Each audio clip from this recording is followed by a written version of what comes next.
Jesus é. Aí você completa. O que você entende que Ele é? Ele é tudo em todos. Amém. Alegria estar com vocês, meus irmãos. Mais uma vez. E se Deus permitir, vamos estar juntos ainda mais uma vez este ano. Se Deus permitir, em novembro, vamos estar por aqui de novo. Vamos estar com essa igreja querida e amada. O Maurício falou da nossa caminhada desde quinta-feira. Chegamos, Patrick, viemos de carro de Salvador, 16 horas de viagem, 14 horas de conversa, 156 perguntas, nem todas respondidas, mas foi muito agradável nosso tempo na estrada e muito edificante estar com eles. Depois, esses horários, por isso não deu tempo nem de fazer a barba para estar aqui com vocês. Mas pensando diante de Deus, o que poderia compartilhar com vocês nessa noite, buscando o Senhor, uma palavra que fosse adequada, que viesse da parte dEle, está em meu coração. Queria falar com vocês de uma experiência que eu tive em 1993, 20 anos atrás. Em 1974, eu me converti em Santa Maria, dia 20 de julho de 1974. E logo em seguida eu comecei a ler o Novo Testamento, e lendo o Novo Testamento, cada vez que eu lia os 4 evangelhos, mais apaixonado eu ficava por Jesus. E eu tomei um livro na minha mão que me deram, porque eu estava naquele momento num movimento de unidade na cidade de Porto Alegre. Eu me converti dentro desse movimento de unidade na cidade de Porto Alegre. Eu estava em Santa Maria, num retiro, e vim, e estive com esses irmãos. E um livro veio na minha mão chamado Intercessor. Quem já leu esse livro? Quem conhece esse livro? Alguns aí conhecem. É um livro de um homem chamado Rhys Howells. Não sei se a pronúncia está boa em inglês, mas é mais ou menos assim. Quando eu li em 1974 esse livro, quando eu andei um pouquinho nele, eu parei e disse: não dá para mim. Não é agora. Eu não tenho condições de ler esse livro agora. Porque é um livro que fala da experiência desse homem que morreu por 1930 e poucos.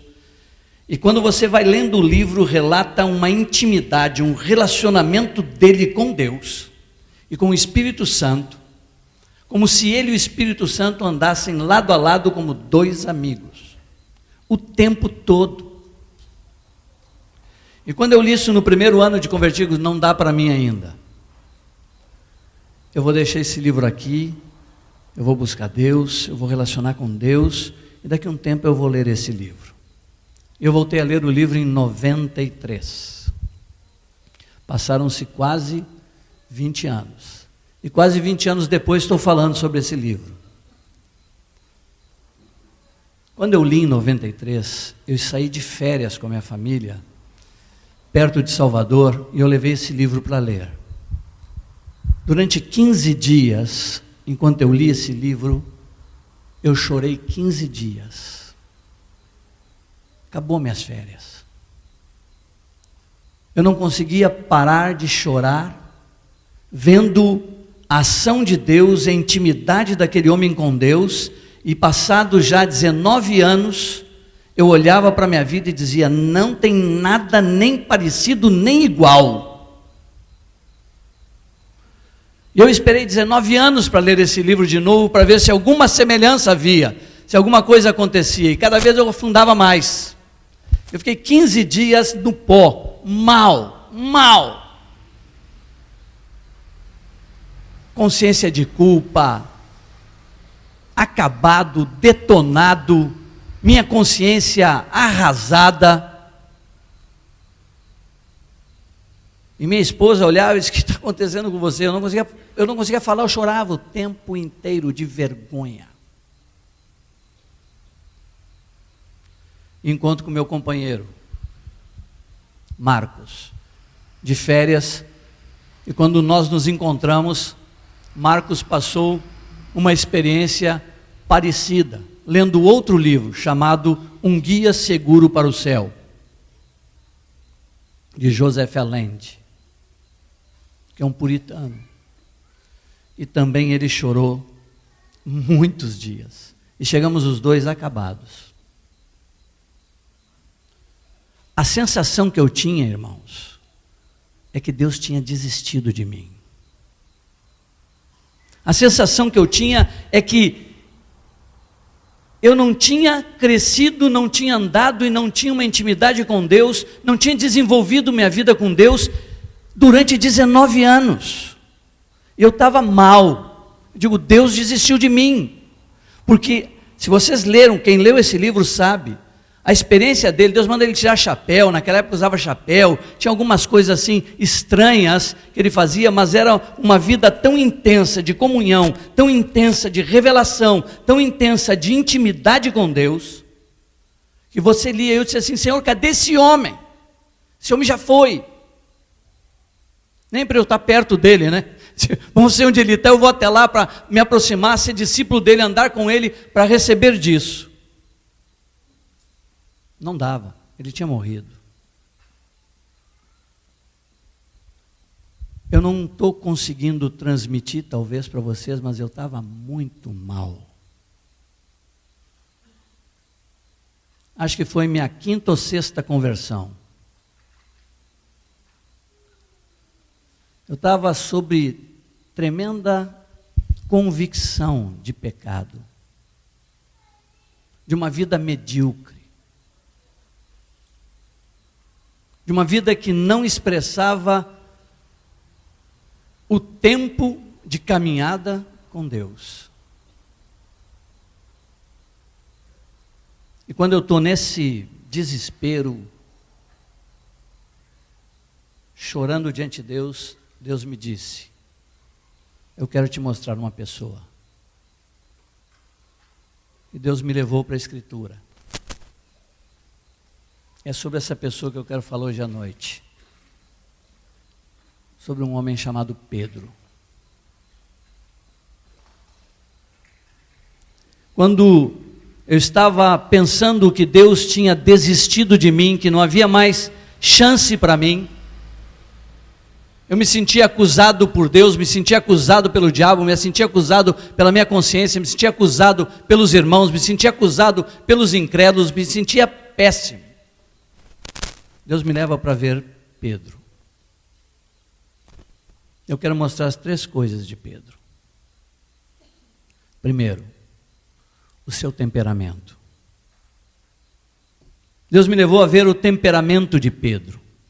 Pedro tinha um temperamento extremado. Pedro ia do 8 ao 80, ele nunca conheceu o 40. Pedro ia de uma ponta a outra rapidamente. Uma das primeiras vezes que ele encontra com o Senhor Jesus, o Senhor manda ele jogar rede, ele não pescou nada durante o dia ou a noite, não pesca nada, o Senhor diz, lança a rede. No mar ele lança, ele pesca um monte de peixes, ele percebe um milagre, ele chega na praia, se ajoelha e diz, não sou digno de que tu se aproximes de mim, levanta e diz, vão para minha casa. 880, de um extremo a outro. Quando Jesus está no mar andando sobre as águas, quem é que sai do barco? Pedro. Se assusta e diz, quem é? Não temas, sou eu. Posso ir contigo? Vem. Ele sai do barco. Tremenda fé. Uma tremenda de uma fé. Pisa na água e fica sustentado pela água. Dá o segundo passo, mas no terceiro passo, acabou a fé. Começa a gritar, pede socorro. Vai do 8 a 80. Quando Jesus vai lavar os pés, como é que é a situação? Lava o pé de um, de outro. Pedro foi olhando e lavou o pé de um, de outro, e disse, o meu não. O meu não vai lavar. Que é isso? Jesus lavando o pé. Aí Jesus vai lavar o pé dele e disse, não, Senhor, o meu não. Aí Jesus disse, se eu não lavar teu pé, você não tem parte comigo. O que ele diz? 8,80. Tudo ou nada. Não, lava tudo. Não, tudo não, também não, é só o pé. Então ele vai de um extremo ao outro, não sou digno, chama, não anda sobre a água, afunda, não lava nada, lava tudo, não, é só os pés. Ele vai de um extremo ao outro rapidamente, tem um temperamento impulsivo, não se contém. Pedro chega diante do Senhor, o Senhor diz: quem dizem os homens que eu sou? Aí os homens dizem isso, e vocês, o que vocês dizem? Quem é que fala primeiro? Pedro. E o que Pedro diz? Tu és o Filho do Deus vivo. O que Jesus diz para ele? Jesus se entusiasma, Jesus diz: não foi carne nem sangue que te revelou, mas o meu Pai. Aí Jesus diz: já que você declarou isso, você tem certeza. E se eu contar uma coisa para vocês, eu vou morrer dentro de pouco tempo. Ele chama Jesus para um canto e diz: não vai morrer coisa nenhuma, negócio de morrer. Tem nada de morrer não. O que Jesus fala para ele? Arreda Satanás. Aqui o Espírito Santo fala com ele, aqui ele já está falando 8,80. Vai de um extremo a outro com uma facilidade tremenda. Alguma semelhança conosco? Alguma semelhança comigo? De ser extremado, de fazer declarações, de fazer votos, de dizer coisas, de declarar coisas fortes e depois não conseguir fazer, ou mudar de opinião, ou mudar de sentimentos, está em cima e está embaixo. Pedro era assim, tinha altos e baixos, rompantes, atitudes extremadas, rápidas. Dizia, provavelmente a conversa de quem é o maior, para mim quem começou foi Pedro. A Escritura não fala quem, mas eu tenho a desconfiança que foi Pedro. A desconfiança que Pedro virou para os discípulos assim: rapaz, a gente está andando com um homem aqui, eu vou dizer um negócio para vocês, eu aqui de vocês tudo, depois dele sou eu maior. Imagina essa conversa. João, depois João fala, diz: que é isso, Pedro?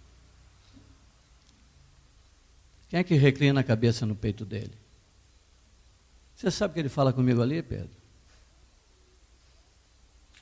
Aí Tiago disse: não sei se você é maior, Pedro ou João. Não sei se eu sou maior que vocês também, mas é o seguinte, nós três somos maiores que esses outros. Porque ele nos leva para tudo que é lugar, não leva todo mundo não. Bom, sabe como termina a conversa? Pedro tinha um temperamento extremado, ia de um ponto para outro, de um extremo a outro com uma facilidade enorme. Mas se fosse só o temperamento dele que era impulsivo, estaria bem. Mas ele tinha um caráter atrapalhado. Pedro não suportava pressões. Quando vinha pressões, ele não dava conta, ele não segurava. Ele não sustentava a posição. Pedro, enquanto andou com Jesus, ele achava que podia tudo, porque ele estava com o super-homem. Ele andou em cima da água, mandou parar o vento, mandou a água cessar, ressuscitou morto, curou, expulsou demônio. Ele estava com o super-homem. Ele podia tudo, só que quando ele se vê numa situação que esse super-homem não está mais, ele não suporta pressão. A Escritura em cima fala a traição de Pedro. Pedro mentiu. Não só traiu, não, Pedro mentiu. Pedro blasfemou. Pedro negou a amizade. Pedro botou para quebrar. Quando se viu pressionado. Quando ele está no jardim com Jesus, você conhece essa cena? Conhece essa escritura, essa parte da escritura? Jesus está no jardim do Getsêmani orando, sabendo que vai ser preso, os discípulos estão com ele, 3 estão mais perto, mas estão dormindo. Quando chegam os soldados, Pedro se enche de coragem. Tira uma espada e corta a orelha de um. É comigo mesmo. Mas aquele está do lado de quem? Super-homem. Quando ele vê Jesus ser preso, quando ele vê Jesus ser manietado, quando ele vê Jesus ser esbofeteado, quando ele vê Jesus não ter reação e não fazer absolutamente nada, o que Pedro faz?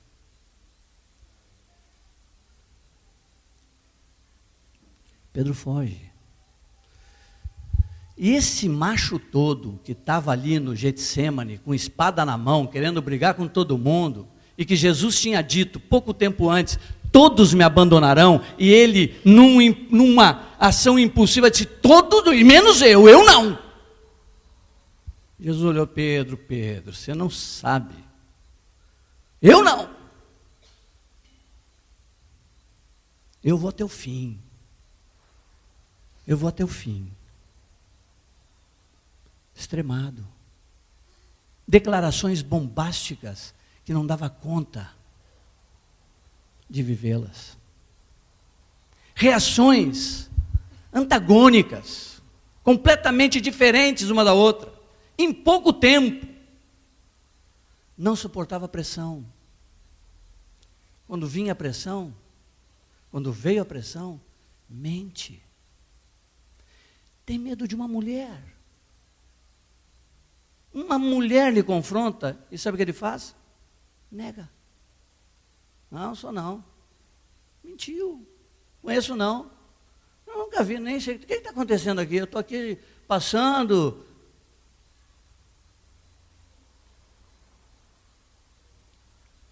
Tinha um problema sério de caráter. Temperamento extremado. Caráter deformado. E quando ele está nessa situação de mentindo, e a palavra diz que ele blasfema, nega a sua amizade, o maior amigo que ele teve sobre a face da terra, o homem mais perfeito que pisou sobre a terra, foi amigo íntimo dele, ele nega a sua amizade. Não sei quem é, nunca vi, nunca andei com ele. Não tenho nada a ver com ele.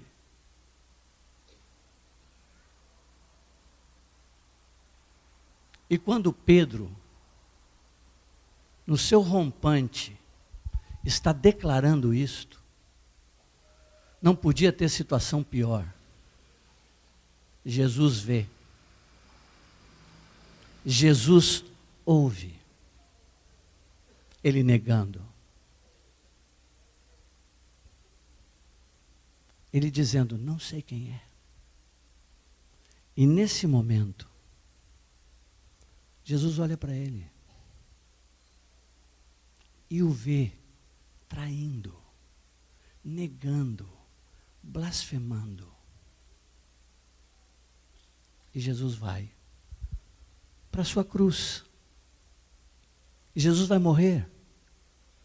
E diz a palavra que Pedro, quando essa cena termina, e Jesus vai para um outro local, diz que ele sai e chora amargamente. Eu quero mostrar para vocês um outro aspecto de Pedro. Primeiro, o temperamento dele, como era extremado, depois um caráter deformado, e agora uma consciência detonada.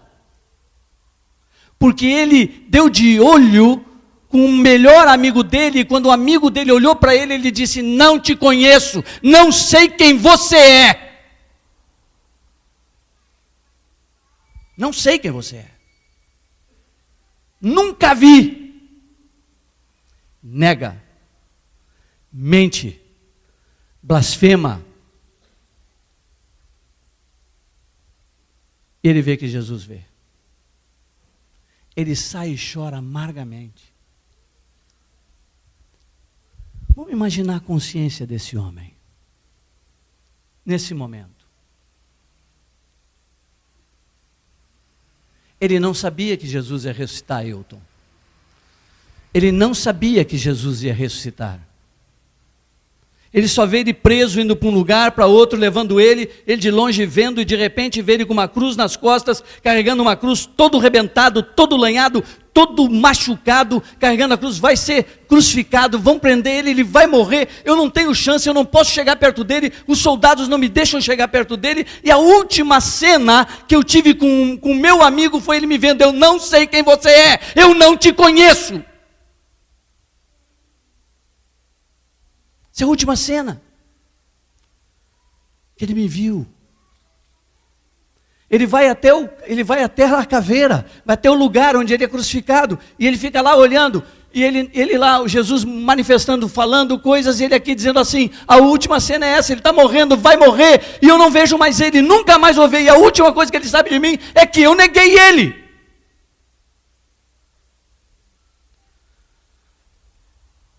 Jesus morre. Jesus morre, Everardo. E ele volta e se intoca num lugar. E chora. E chora. Desesperadamente. Traí. Neguei. Não amei.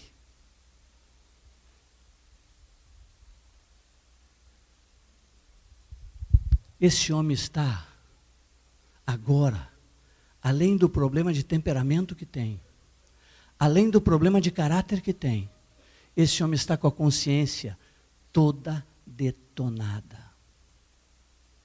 acabado, mal.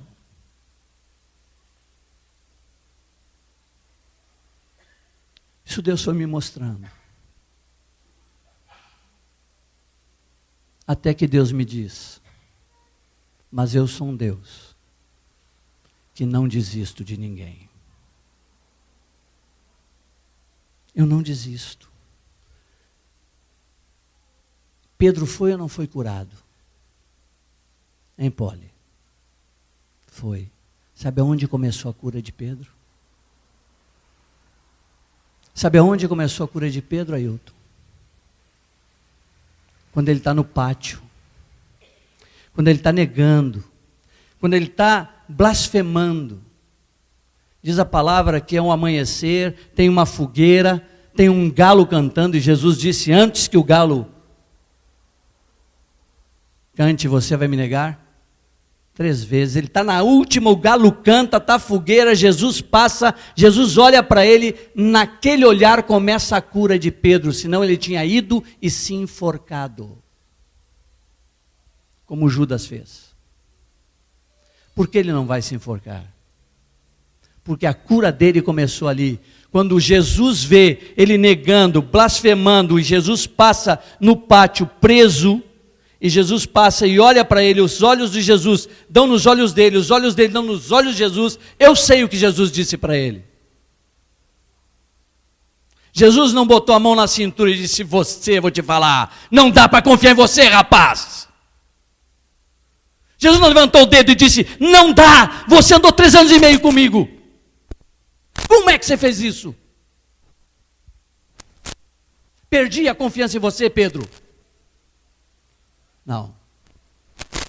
Essa não é a atitude do Senhor. Quando Jesus olha para ele, eu sei o que Jesus disse. Jesus olha olho no olho, Rogério. Naquele olhar Jesus estava assim, eu sempre te conheci, Pedro. Eu sabia que você ia fazer isso.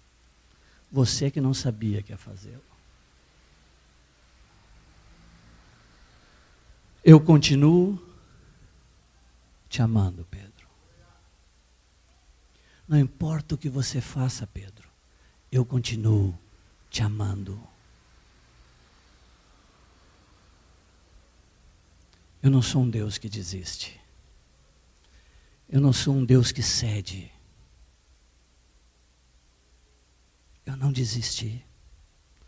Aquele olhar de Pedro, de Jesus para Pedro, leva Pedro a um profundo arrependimento. Chora amargamente. Chora. Desesperadamente. Mas não para aí.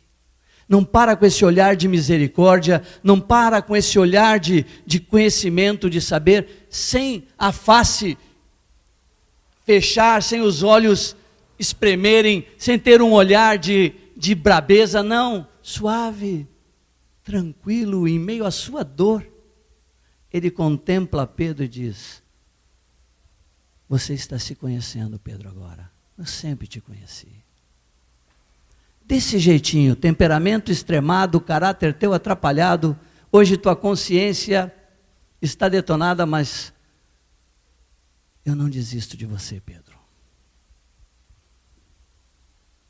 Eu não desisto de você. Mas não para aí. A cura de Pedro não terminou aí.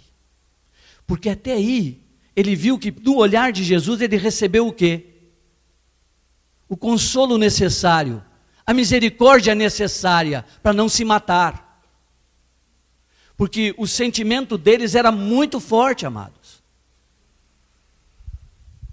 Olha para alguém aí que você ama bastante. Olha aí. Olha para alguém que você ama muito, mas muito. Com força.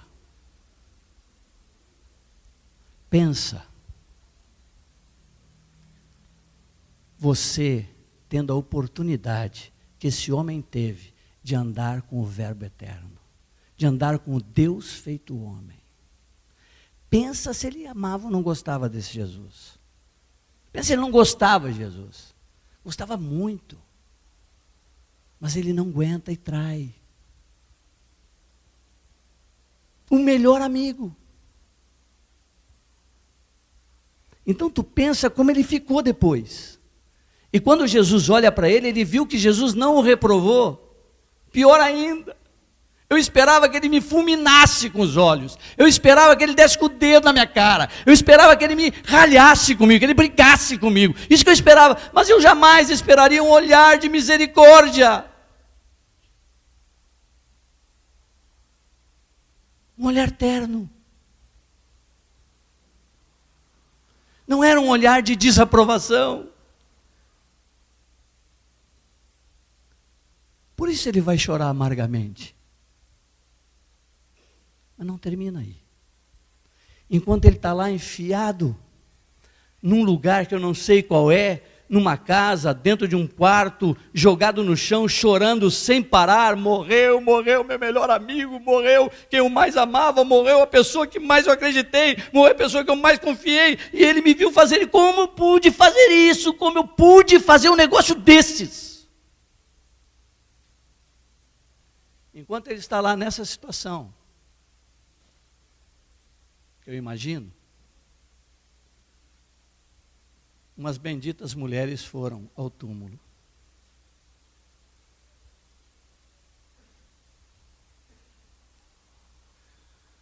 Vamos até o túmulo, onde ele foi enterrado. O que acontece? Hein, Kel? O que acontece nesse lugar? Elas chegam e o túmulo está aberto e está vazio. E um anjo aparece, vocês estão procurando? Ah, ele não está mais aqui. A morte não pôde contê-lo. Aleluia. Ele venceu o último inimigo. Venceu a morte, não pôde contê-lo.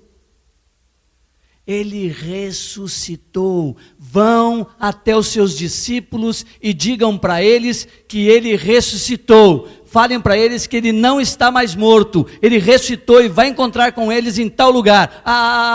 Um momentinho. Elas já iam sair correndo. Calma. Seus discípulos e a Pedro. Não esqueçam de Pedro.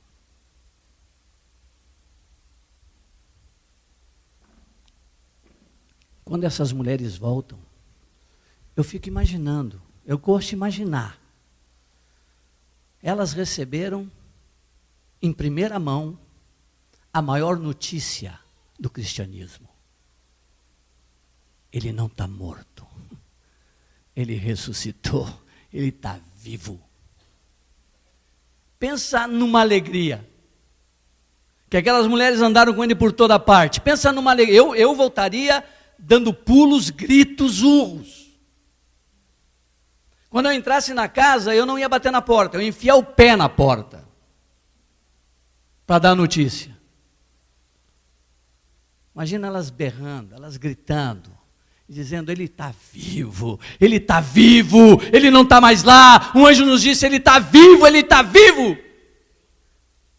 a morte não pôde contê-lo, está vivo. Imagina eles recebendo essa notícia, creram? Quem é que sai correndo?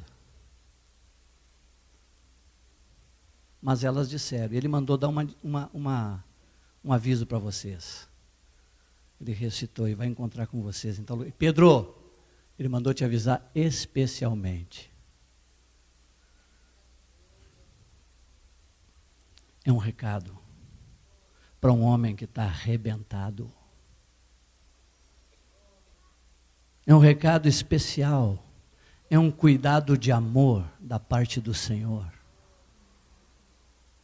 Com tudo o que ele fez, com toda a porcaria que ele fez, com toda a traição que ele fez, o Senhor o olha com ternura, o Senhor o olha com misericórdia, o Senhor o olha com amor para ele, o Senhor manda um recado especial para ele, dizendo, não esquece de Pedro, porque eu não desisto dele. Eu não desisto. E Pedro toma aquela palavra. E sai correndo. Quem é que sai correndo? Pedro e João. Quem chega primeiro? João era mais novo. Chegou primeiro. Mas quem é que entra? Quem é o impetuoso? Quem é o que não aguenta esperar? Pedro se enfia e olha. E vai encontrar com ele. Rui. Pensa o que Pedro pensou nesse tempo. Ele marcou um encontro comigo, foi legal demais, ele mandou falar meu nome, ele me chamou, ele não esqueceu de mim, ele não desistiu de mim, ele me chamou para encontrar com ele. O que ele vai dizer para mim? Como é que vai ser esse encontro? Ele viu o traindo, ele viu o negando, ele viu o blasfemando, ele viu tudo. Como vai ser esse encontro? Ele vai detonar comigo, ele vai meter o dedo na minha cara. Aí se ele me der um soco, estou bem dado, e um só não, pode dar muito. Eu mereço tudo que ele fizer comigo. Mereço tudo. Como é esse encontro? Onde é que Pedro está? Pedro está pescando. E eu descobri uma coisa na Bíblia, Pedro não era bom pescador.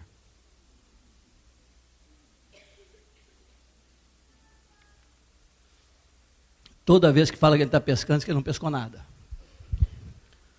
Eu acho que não entendia muito de pesca, Pedro. Ele está lá pescando, estão esperando alguma coisa e de repente, olha que coisa linda. Eu penso que Pedro, até esse dia, desse encontro, ele teve, vamos dizer assim, a culpa do galo. Já ouviu falar na culpa do galo? Toda vez que um galo fazia, Pedro tremia, porque ele lembrava de sua traição. Não o galo daqui de Minas, o galo. O galo daqui de Minas está cantando bem, cantando direitinho, menos para os cruzeirenses, né? Mas Pedro chega ali, Jesus, acontece um fato com ele num momento bem específico, ao amanhecer, com fogueira, um galo cantando. Jesus espera que momento? Quando ele encontra com ele na praia. O Senhor espera o amanhecer. O Senhor faz uma fogueira. O Senhor recria todo o ambiente. Toda a cena.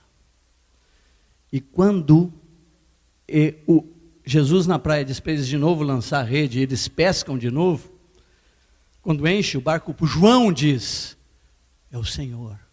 Quem é que se joga na água? Quem é o primeiro a cair, Everardo? Pedro. joga com tudo, não tira nada, cai na água, vai nadando, chega lá desesperado, porque ele está desesperado para esse encontro, para esse momento. Ele está esperando esse momento, ele não aguenta mais. E ele chega e o Senhor está na praia, nem precisa do peixe que eles pegaram, porque já tinha. Já estava fazendo um peixinho na brasa, numa fogueira, para os seus discípulos. E eles chegam, um a um. Pedro chega, Jesus não diz nada. Não fala nada com ele. Ele também, espertinho, dessa vez não disse nada. Ficou quietinho, olhou, comeram. Aí Jesus vira para Pedro e diz assim: vamos dar uma voltinha, Pedro? E agora? Agora que a giripoca vai queimar, vai pegar, agora que eu vou levar a lanhada, agora que eu vou levar a facada, agora que vem a burdoada. Essas são tudo expressões que a gente usa, né?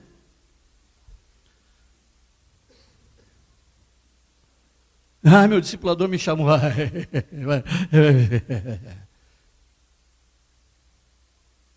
Jesus disse: vamos caminhar, Pedro? Vamos dar uma voltinha na praia. Aí Pedro vai. Ele e Jesus só. Ele diz assim: não convidou os outros, só eu. Estou pronto. O que ele fizer, o que ele disser, eu mereço. Aí Jesus vira para ele e disse: Pedro, eu tenho uma perguntinha. Sim, Senhor. Tu me amas?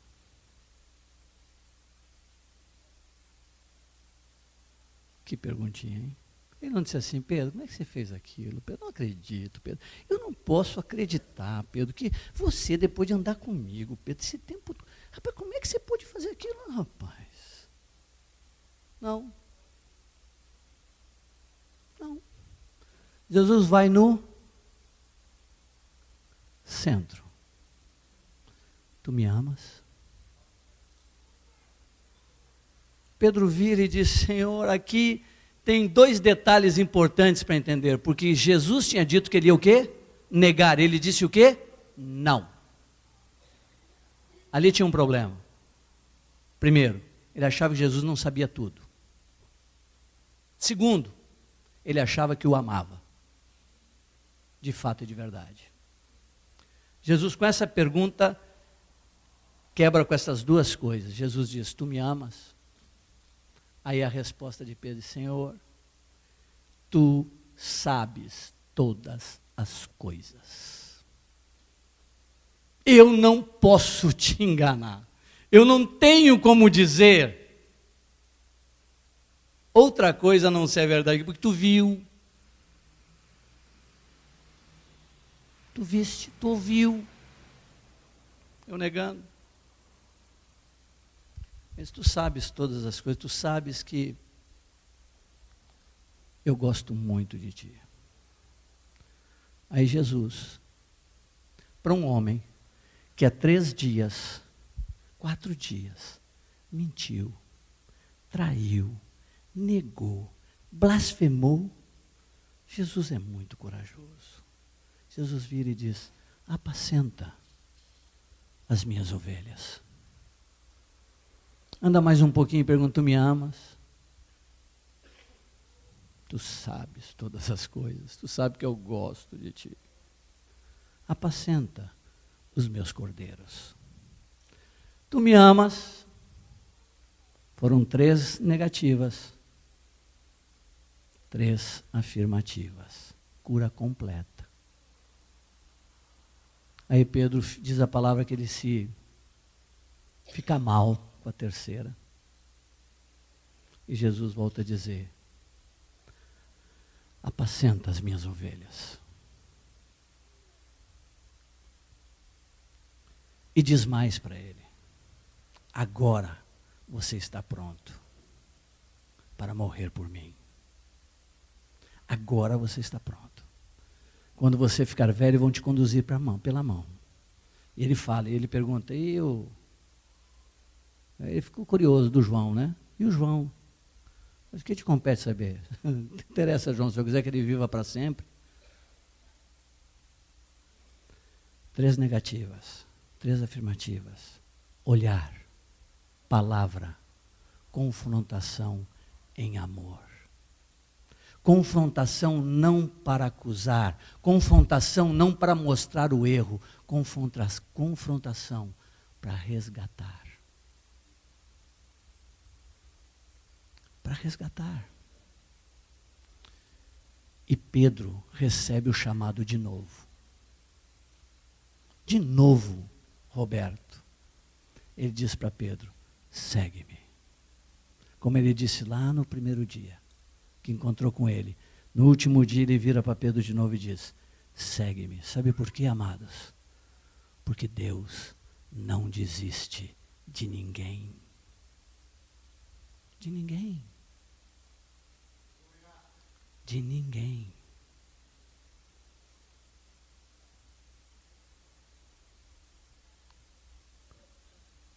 Se você não está bem, se você parece com Pedro, se você já fez votos e não cumpriu, já? Eu já. Como eu tenho mais idade que você, fiz muito mais do que você. E já descumpri muito mais do que você. Quem não foi do 8 para o 80 aqui? Quem já não pensou um monte de bobagem? Quem já não andou em alto e baixo? Quem já não teve achando que estava por cima da carne seca e depois que está peba, horrível? Quem não chega durante o dia, acha que está bem, de noite tem uma discussão e se sente no inferno? Quem não tem sentimentos que oscilam aqui? Quem não tem declarações bombásticas que não conseguiu cumprir? Quem não tem defeito de caráter aqui? Uns têm uma tentação para um lado, outros para outro, outros têm uma fraqueza de um lado, outros têm uma fraqueza de outro. Bem-vindo ao clube. A igreja é cheia de falhos. A igreja não é um lugar de perfeitos. A igreja é um lugar de quem está sendo aperfeiçoado. A igreja é um lugar de imperfeitos, mas lavados por um sangue perfeito. Chamados todos os dias a não desistirem. Mesmo que traia, mesmo que minta, mesmo que blasfeme, mesmo que você diga a pior coisa ou reaja mal, todo dia você vai ter o mesmo olhar de Jesus para você, porque Ele te conhece como você é. Você não surpreende Ele, Kelly. Nunca, um dia da tua vida, tu surpreendeu Jesus. Ele conhece toda a tua vida e Ele não desiste de ti. Não desiste de nenhum de que está aqui, nenhum de nós. Nenhum de nós. Sempre o olhar dele é de ternura. Sempre o olhar dele é de misericórdia. Sempre. E quando eu digo sempre, é na acepção da palavra, é sempre.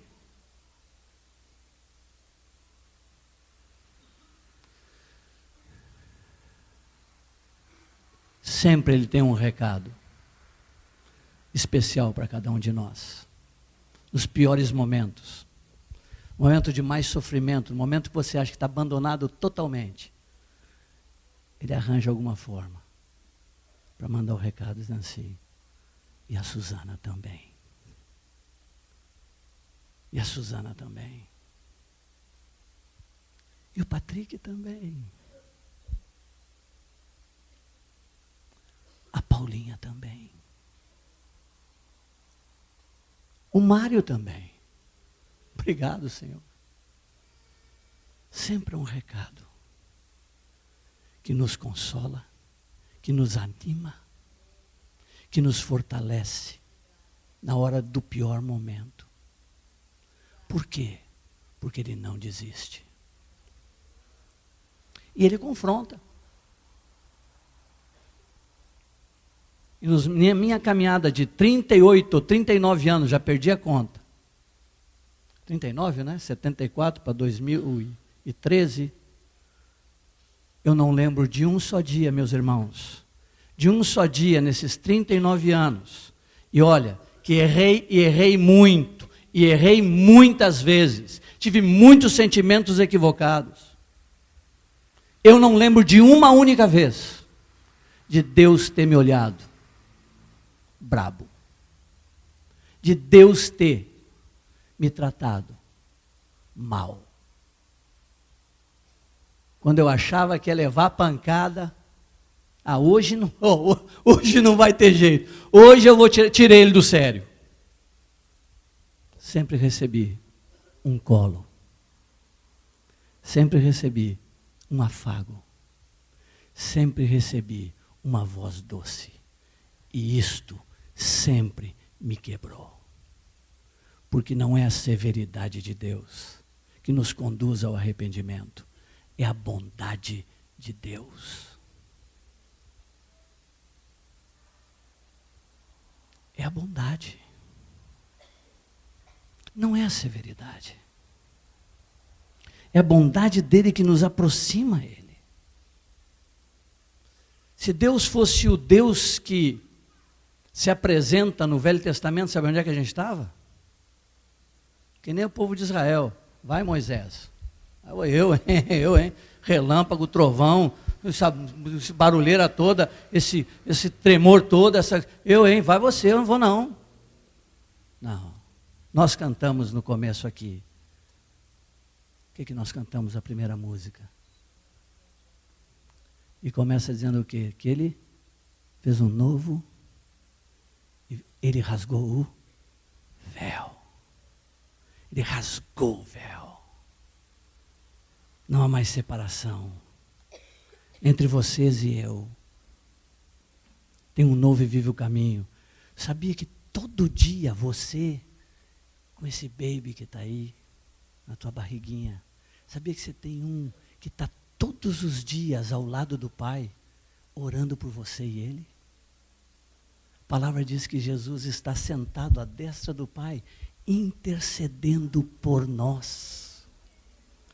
Todos os dias ele está lá pedindo por mim. Pai, não esquece do Mário. Pai, não esquece dele não. Cuida dele, Pai. Olha por ele, Pai. Não deixe ele entrar nessas situações, Pai. Você acha que Deus ouve ou não ouve? Qualquer coisa que ele pede, o Pai diz, filho, já está feito. Esse é o nosso Deus. Um Deus de amor. Um Deus de bondade. Um Deus de misericórdia. Um Deus que não veio para condenar. Um Deus que veio para resgatar. Um Deus que não veio para punir. Um Deus que veio ser punido em nosso lugar. Portanto, igreja amada, expressemos essa verdade uns com os outros. Olha para o teu irmão do lado. Olha para a tua irmãzinha do lado. Tudo imperfeito. Vocês são tudo imperfeitos, viu? Tudo cheio de defeito aqui. Sim ou não? Todos nós. Mas ele nos chamou por amor. E por amor nos conduz à perfeição. E volto a dizer para vocês o que disse da outra vez. A maior característica de um discípulo não é a justiça. Não é a legalidade. A maior característica de um discípulo de Cristo é o amor. É o amor. E sabe que amor, Danilo? Não é qualquer amor. Sabe qual é o amor que foi derramado em nosso coração? Ágape. Sabe que amor é esse? Amor sacrificial. E sabe que amor é esse? É o que está em 1 Coríntios capítulo 13. E o que diz que lá que o amor é? O amor é? Me ajudem. O amor é benigno. O amor é paciente. O que é ser benigno? O que é ser benigno? O que é ser paciente? Diz que ele não, aí ele fala um montão de não. Vamos esquecer o não. Vamos só para o que é. Ele não se alegra com a injustiça, mas regozija-se com a verdade. Tudo crê, tudo espera, tudo sofre, tudo suporta. E sabe de uma notícia boa? Ele jamais acaba. Ele jamais acaba. Amados, nós temos que aprender a amar. A igreja precisa aprender a amar nessa dimensão, nessa expressão, diante do Senhor. Não só diante dele, mas uns pelos outros. Uns aos outros. E eu termino aqui. Esse é o olhar de Jesus por você. É um olhar de misericórdia. É um olhar de ternura. É um olhar de amor.